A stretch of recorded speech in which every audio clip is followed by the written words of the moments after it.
there's a general kind of, in the media, there's a lot of that kind of stuff that people don't know about numbers. I'm a numbers guy. I'm a dweeb, all right? I apologize. I'm a bit of a nerd about these kind of things. I get really pissed off when people give out about, like, crime going up, when, say, the numbers are definitely going down. And then if you go, with the numbers are going down, they go, but the fear of crime is rising. And you're going, well, so what? You know what I mean? Zombies are at an all-time low level, but the fear of zombies could be incredibly high. It doesn't mean we have to have government policies to deal with the fear of zombies. It's ridiculous, for Christ's sake. The NHS, there was a survey in the NHS about dentistry where they found that some people are removing their own teeth. You know? And they brought on some senior dentists onto Sky News and gave out to them and said, how dare, this is terrible. People are removing their own teeth. And this guy stood there and went, well, obviously, systems should be put in place to deal with, which is stupid. He should have just gone, well, these people are clearly morons at the highest order. I mean, who removes their own teeth, for Christ's sake? I'm a dentist. I don't remove my own teeth. You know?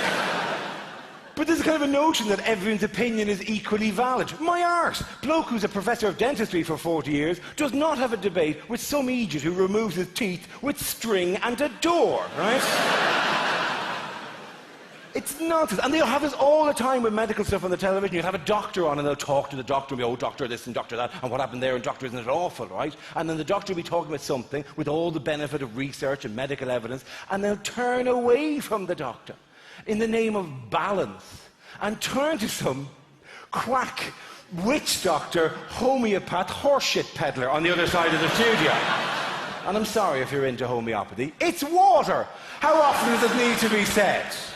It's just water. You're healing yourself. What to give yourself the credit? Jesus, homeopaths get on my nerves with the old, well, science doesn't know everything. Well, science knows it doesn't know everything. Otherwise, it'd stop. But as well as that, you know, why would they bother? But as well, just because science doesn't know everything doesn't mean you can fill in the gaps with whatever fairy tale most appeals to you. No, well, the great thing with homeopathy is you can't overdose on it. Well, you could fucking drown. I'm sorry, it seems harsh, and I used to be much more generous about it, but right now I would take homeopaths and I'd put them in a big sack with psychics, astrologers and priests, and I'd close the top of the sack with string and I'd hit them all with sticks. And I really wouldn't worry who got the worst of the belt of the sticks, right?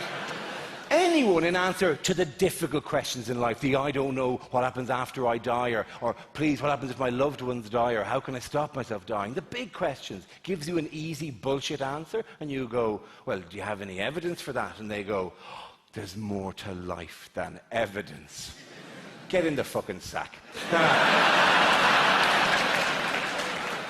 I'm sorry, herbal medicine. Oh, herbal medicine has been around for thousands of years. Indeed it has, and then we tested it all, and the stuff that worked became medicine. And the rest of it is just a nice bowl of soup and some potpourri. So knock yourself out. But it is just one of these like ridiculous things. Like, you never see that balance thing with really, really hard science. You never see it with like physics. Like, you never see like a guy on talking from NASA about a space station. They go, oh, Mr. NASA guy, you have a new space station. And they talk, and then they go, right, but that's very interesting. But for the sake of balance, we must now turn to Barry, who believes the sky is a carpet painted by God. Barry, what do you think of this space station plan? Well, it's clearly ridiculous. What are they going to do? Hook it onto the carpet? You're absolutely right, Barry. You're very right. You're very right. You really are. Oh, I love that kind of stuff, like whatever. But all of the kind of nonsense of all the fairy tales, homeopathy, chiropractic, all of this kind of stuff, like whatever, ridiculous. And they make billions every year. Nutrition. Oh, I've spoken about this before. Here's my favourite little fact. If anyone describes this ever to you as a nutritionist, just be slightly wary, right? What they're saying may be perfectly true, but nutritionist isn't a protected term. Anyone can call themselves a nutritionist, right? Dietitian is the legally protected term. Right? Dietitian is like dentist, and nutritionist is like toothologist. I mean, I could call myself a nutritionist, and I'd be a phenomenally popular nutritionist. People would come from miles around. I'd be going, listen, you look fantastic. Let's have a pint. Come on, come on. You fat bastard, I'll wrestle you, right? It's ridiculous, and it is just, even though there's loads of evidence for these kind of stuff, we still on some level would sooner believe the story as our mother tells us about a woman she knew who had a headache, and then she rubbed a cat on the side of her head, and the headache was gone the next day, right? And we'll even take something for granted about our own health. There's a thing on the cover of the London Evening Standard. The London Evening Standard, during the year, had this thing where it said 10 symptoms you should not ignore. And you read that and you're thinking, right, this is going to be something which I've had for a while, but it's been low level and I've never done anything about it, but it hasn't gone away and maybe I should get that checked out. That's what you presume it is, you know what I mean? And like, that pain in my arm is still there. I can't seem to clear that chesty cough. The first 3 symptoms you should not ignore were rectal bleeding, loss of height, and sudden blindness.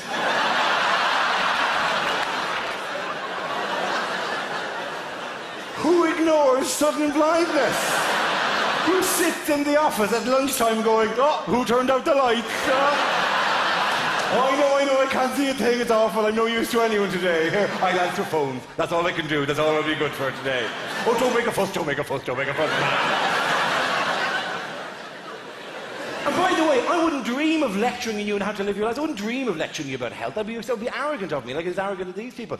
Like, look at me, I'm a big guy, right? You know what I mean? Like, I'm no model for anyone when it comes to health. I winter well, as we say, euphemistically. And I know this, it gets reflected to me in weird ways. We went to buy a car during the year. Myself and the wife went to buy a car, and we're sitting in the garage, and on the garage forecourt, they had a little 2-seater sports car, and I said, listen, I know we're not going to buy, can I just sit in it? Because I've always wanted one, can I just sit in it? She goes, all right, you can. And I sat in the little 2-seater sports car, and I just looked and went, how do I look? She goes, you look like Noddy.